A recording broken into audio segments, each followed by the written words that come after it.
তা আমি বলবো যে সফলতার দরজা আমাদের খুলেছে। সেই দরজা দিয়ে এখন আমাদেরকে হাঁটতে হবে। সফলতা আসার জন্য দীর্ঘ ২৬ বছর ধরে আমরা চেষ্টা করেছি। চেষ্টা করার প্রতিশ্রুতিতে কিছু কিছু জিনিস আমাদের নাগালে এসেছে। তার মধ্যে যেমন highway traffic police, accident research centre, তারপরে আপনার রোডগুলোকে মাঝখানে ডিভাইডার দিয়ে 4 লেন করা, এগুলো সহ ন্যাশনাল আপনার জাতীয় নিরাপদ সড়ক দিবস। আজকে যে কথা আমি বলতে চাচ্ছি যে আমরা দরজা দিয়ে প্রবেশ করেছি, সেটি হলো যে নতুন আইন যেটা ইমপ্লিমেন্ট করার কথা, সেই নতুন আইনটি আমাদের চেষ্টা আজকে এসেছে। এইখানে এই আইনটি যদি পূর্ণাঙ্গ বাস্তবায়ন হয় এবং ১১১টা যে সুপারিশমালা প্রণয়ন করা হয়েছে সেই এই সুপারিশমালাগুলো যদি বাস্তবায়ন করা যায়, তাহলে আমরা বলবো যে তখনই আমরা বলতে পারবো যে আসলে আমরা সাকসেস হয়েছে। কারণ ৮০ থেকে ইনশাল্লাহ ৮০ থেকে ৯০% সড়ক দুর্ঘটনা আমরা কমাতে পারবো এবং সড়কের শৃঙ্খলা আমাদের ফিরিয়ে আনতে পারবো। আজকে আমি এই ২৬ থেকে ২৭ বছরে আজকে আমরা পদার্পণ করছি। আমি সকল মিডিয়াকে, দেশবাসীকে এবং যারাই এই সড়ককে ব্যবহার করেন, কেউ আমরা পথচারী, কেউ আমরা যাত্রী, কেউ আমরা চালক, কেউ আমরা মালিক, আমি সকলকে অনুরোধ করব কোনো ভেদাভেদ যেন না রেখে এই আইনটি যেন সঠিকভাবে বাস্তবায়ন হয় এবং দীর্ঘ সময় ধরে এই দেশের মানুষকে সড়কের মৃত্যু থেকে, আহত থেকে মুক্ত করার জন্য আমরা যে সংগ্রামটি করেছি, সেই সংগ্রামটি সত্যিকার অর্থে বাস্তবায়িত হবে যদি এই আইনটি বাস্তবায়ন করা যায় এবং ১১১টা সুপারিশ যদি আমরা বাস্তবায়ন করতে পারি। আজকে আমি মাননীয় প্রধানমন্ত্রীকে ধন্যবাদ জানাবো যে তিনি আসলে অনেকগুলো সুনির্দিষ্ট কথা বলেছেন গত ২২শে অক্টোবরে এবং ওই দিনেই উনি এই আইনটিকে বাস্তবায়ন করার জন্য উনি নিজ মুখে এটি ঘোষণা দিয়েছেন এবং ন্যাশনাল রোড সেফটি ডে যেটি সেটিও উনি ডিক্লারেশন করেছেন।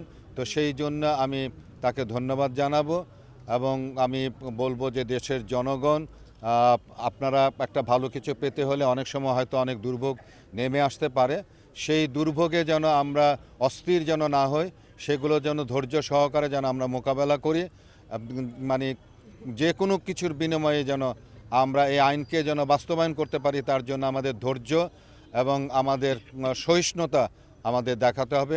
আইন শৃঙ্খলা রক্ষাকারী বাহিনী ভাইদেরকে আমি অনুরোধ করব যে আইনকে পরিপূর্ণভাবে ন্যায়সঙ্গতভাবে এটিকে যেন বাস্তবায়ন করা হয়, কেউ যেন এই আইনের অসমতার মধ্যে যেন না পড়ে, সকল ক্ষেত্রেই যেন সেটি সেইভাবে যেন বাস্তবায়ন করা হয়।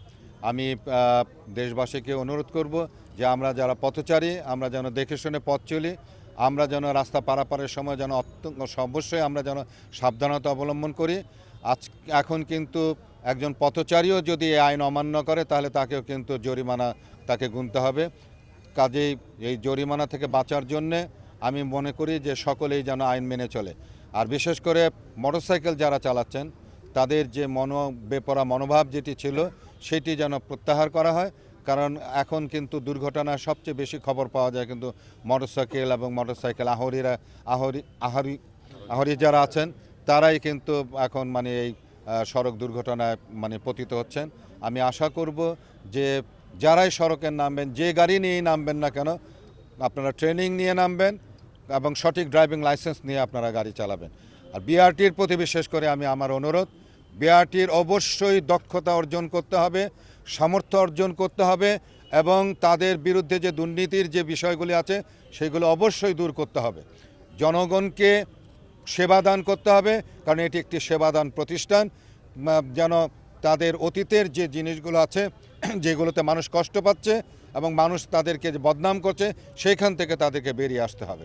এবং ডিজিটাল বাংলাদেশ, সেই ডিজিটাল বাংলাদেশের যে যতগুলো দিক আছে, সিসি ক্যামেরা বসানো এবং দুর্নীতি রোধ করার জন্য, ডিজিটালাইজ করার জন্য যতগুলো প্রক্রিয়া আছে আমি সরকারকে অনুরোধ করব সেগুলো যেন এই সড়কে যেন ব্যবহার করা হয় এবং যেখানে বিআরটিএর যে কর্মকর্তারা যেখানে আছেন তাদেরকেও যেন ডিজিটালাইজ আন্ডারের মধ্যে নিয়ে আসা হয়, সেখানেও যেন প্রয়োজন বোধে সিসি ক্যামেরা ব্যবহার করা হয়। এই বলেই আমি হ্যাঁ ইতিমধ্যে বলেছি যে সকলেই যেন এটিকে মেনে নেওয়া হয় এবং এই আইন আমি বলবো যে সকলের জন্যই এই আইনটি করা হয়েছে, সকলের মঙ্গলের জন্য করা হয়েছে। গত বছর আমাদের হিসাব মতে 1000 চালক এবং শ্রমিক কিন্তু মারা গেছে সড়ক দুর্ঘটনায়। শুধু যে যাত্রী এবং পথচারীরা মারা যাচ্ছে তা না, তো সেই জায়গায় এই যে তাদের যে মৃত্যু, সেই মৃত্যু ঠেকানোর জন্য কিন্তু আমাদের এই আন্দোলন। তো আমরা সকল মানুষের জন্য, বাংলাদেশে যত মানুষ আছে সকলেরই সড়কে নিরাপত্তার জন্য আমাদের এই সংগ্রাম, আমাদের এই আন্দোলন। আমাদের এই আন্দোলন কারো বিরুদ্ধে নয়, কারো বিপক্ষে নয়, বরং চালকদের জন্য এই আইনের মধ্যে অনেক কিছু সুরক্ষার বিষয় আছে।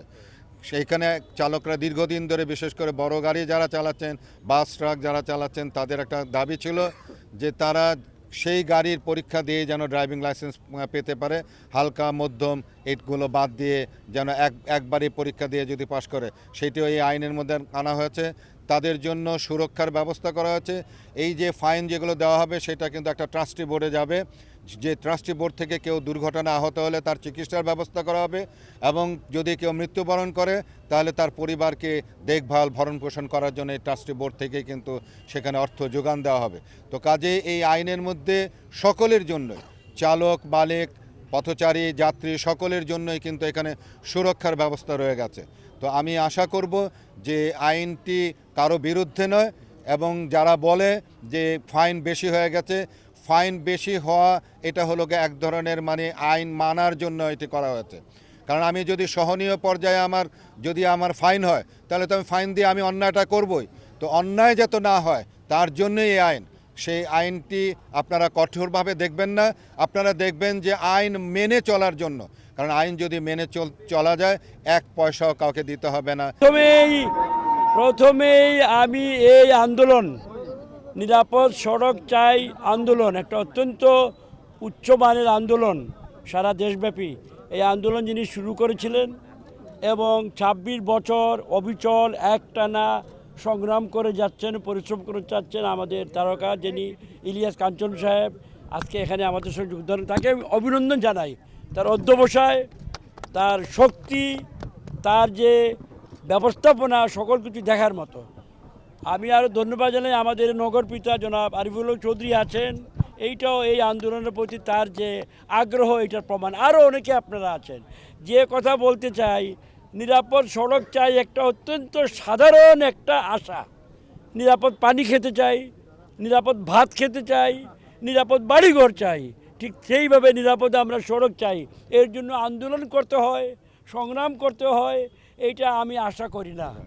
স্বাভাবিক যেটা হওয়া উচিত, তার জন্য কাঞ্চন সাহেবকে সংগ্রাম করতে হচ্ছে। আমাদের সরকার সম্প্রতি যে আইন পাশ করেছে, এই আন্দোলনের যে মূল বার্তা, তাকে প্রতিষ্ঠা করার জন্য, সেখানেও আপনারা লক্ষ্য করেছেন আমরা আইনের প্রতি কিছু মানুষের বিরোধিতা প্রকাশ পেয়েছে।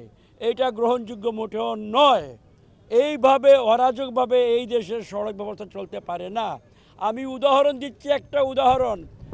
শহরের প্রত্যেক বড় বড় রাস্তায়, প্রায় শহরেই বাস ট্রাক মালিকেরা সারাদিন ব্যবসা করে সন্ধ্যার সময় আমাদের জনগণের রাস্তা বন্ধ করে তাদের গাড়িগুলো রাখেন, সেখানে তাদের কর্মচারীরা বসবাস করেন।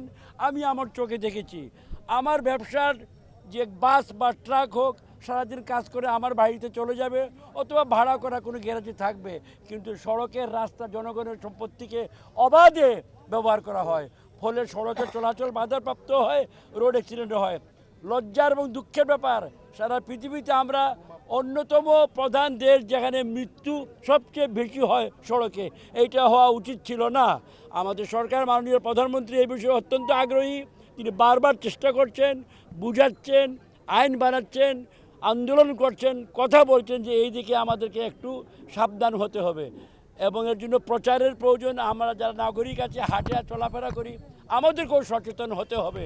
আমরা যেখানে সেখানে আমরা পার হব রাস্তা, এইসব দিন চলবে না।